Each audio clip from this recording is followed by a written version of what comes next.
The air in the Cypher headquarters on Victoria Island was filtered, cool, and thin, much like its owner.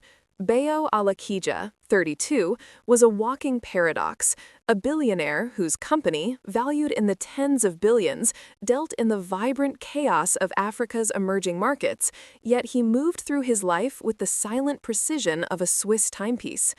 He looked out from his glass tower at the sprawling city of Lagos below, a city of furious ambition and desperate hope. His friend and COO, Tunde, stood nearby, reviewing the latest financials. 50 million to the quarter, Bayo. We're on track for a record year. Bayo just sighed, the sound barely disturbing the air conditioning hum. Why does it feel like another line on a spreadsheet, Tunde? Just a digital monument to a success I didn't know I was chasing. He had inherited a conglomerate, but he built Cypher, an AI fintech marvel, and it felt like a cage of his own brilliant making. Tunde, ever the pragmatist, paused. Then find something real to chase, my friend, something that bleeds, not just prints money. Bayo's gaze was already drifting from the spreadsheet to the crowded, pulsing neighborhoods far below. He had his secret, a small anonymous foundation he ran, dedicated to quiet, efficient charity, but even that felt too distant. He needed to touch the struggle. Miles away, bathed in the humid heat of the mainland, Dr. Amara Okoro was doing exactly what Bayo wasn't, touching the struggle. Her sanctuary was the Hope Clinic, a small, bustling operation where the disinfectant smell was perpetually fighting a losing battle against the heat and the reality outside. Amara, with her tireless energy and sharp wit, was dressing a child's infected leg. The clinic was running on fumes, lacking everything but fierce dedication. "We're out of antibiotics, Femi," she said, her voice tight with frustration to her kind, weary assistant. "If Alakija Holdings can buy a private jet every year, they can fund a community clinic for a decade." The irony was a bitter pill. The rich were so close, yet so far. Her skepticism of Lagos's elite was a shield she wore proudly. That evening, the two worlds collided in the worst possible way. A charity gala hosted by Bayo's mother, Chief Mrs. Alakija. The ballroom shimmered with gold, diamonds, and forced smiles. Chief Alakija, a woman whose true currency was social standing, was maneuvering Bayo towards a strategic marriage with a senator's daughter. Bayo, meanwhile, was hiding in a corner, nursing a drink and the heavy cloak of his own boredom. Amara was there, dressed in a practical, slightly worn gown, having been reluctantly dragged by a committee member to pitch her clinic. She was brutally honest about the need, and the response she received was polite, utterly empty condescension. "Doctor, dear, your passion is commendable, but surely you understand these sorts of things require structure." Amara's eyes flashed, ready to fire back, when a low, authoritative voice cut in. "She's not asking for structure, madam. She's asking for help, a difference." Bayo had stepped in, not as the famous CEO, but as a simple, impeccably dressed guest. Amara turned to face him, immediately wary. He looked like everything she hated, rich, smooth, powerful, but his eyes held a strange, undeniable flicker of something genuine. She thanked him coolly, then refused to shake his hand, her suspicion overwhelming the fleeting spark of gratitude. "You look like you've never worried about a light bill in your life," she challenged, her voice low.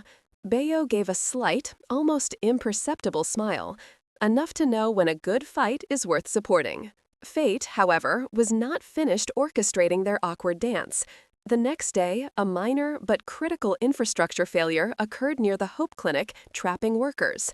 Bayo was there, in a designer polo and jeans, secretly scoping the area for his foundation, disguised as a consultant. Amara was already in the thick of it, tending to cuts and organizing the chaos. Bayo watched her, captivated by the fire and efficiency with which she worked, the antithesis of the boardrooms he inhabited.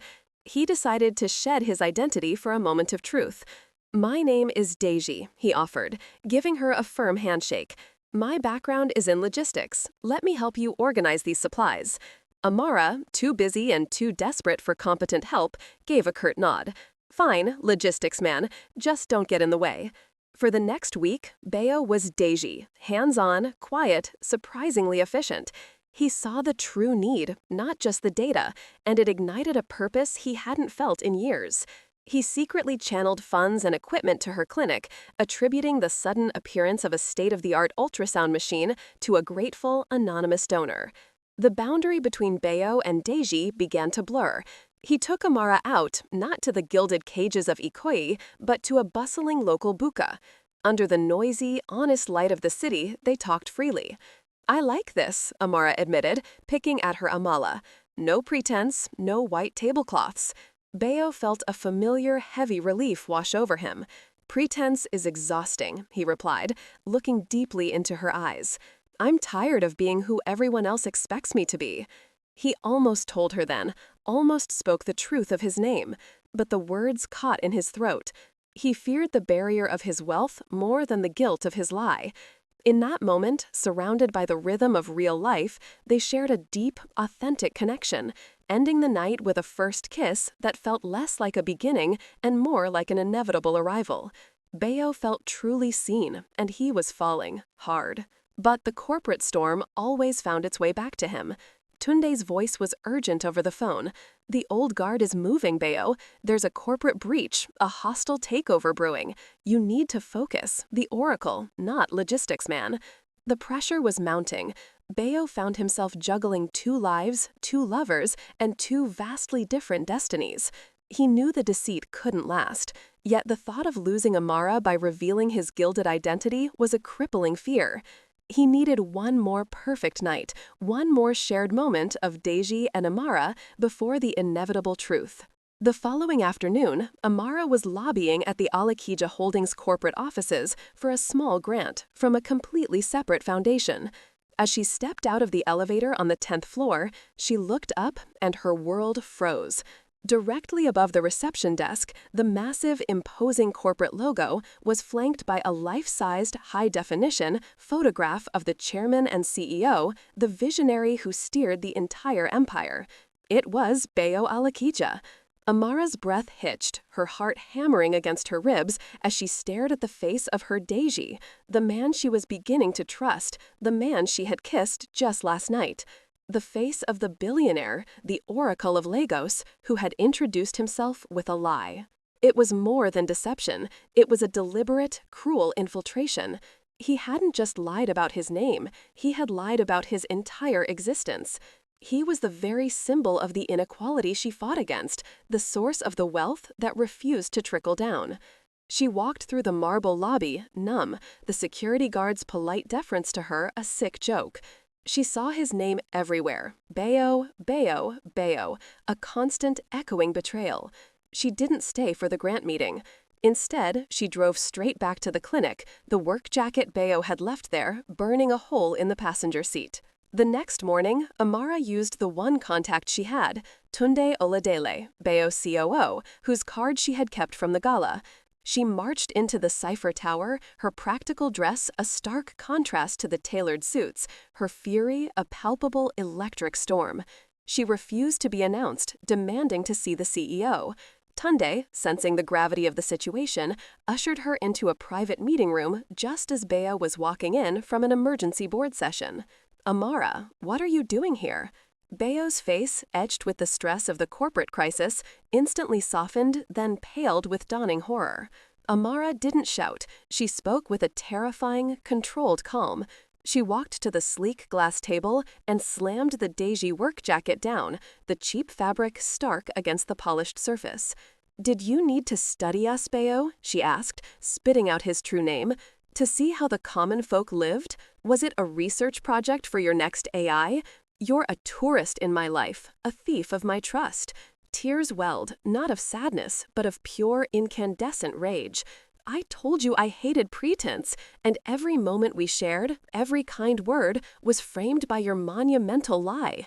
Bayo felt the air leave his lungs. He walked towards her, his hands out in a pleading gesture. "Amara, please, I was trying to be real. The name Alakija comes with a wall, a barrier, a set of expectations that suffocates anything true. With you, I was just Bayo.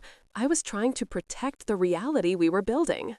You didn't protect it. You poisoned it, she countered, her voice finally breaking. I deal with life and death every day, Beo. I know what's real. And this charade, is the most elaborate, cynical lie I have ever witnessed. You didn't trust me enough to show me your true self, so don't you dare talk about reality. You wanted an escape route, and you used my life to find it. Congratulations, Mr. Alakija. You're as empty as all the others. She turned and walked out, leaving him standing alone in the silent, cold room, the work jacket a monument to his colossal failure. Beo's personal crisis immediately bled into his corporate one. The hostile takeover attempt was now escalating, fueled by leaks from within his father's old network. The primary antagonist was a rival tech magnate, Senator Namdi, who was also the father of the woman Beo's mother wanted him to marry. Chief Mrs. Alakija saw only one solution: consolidation of power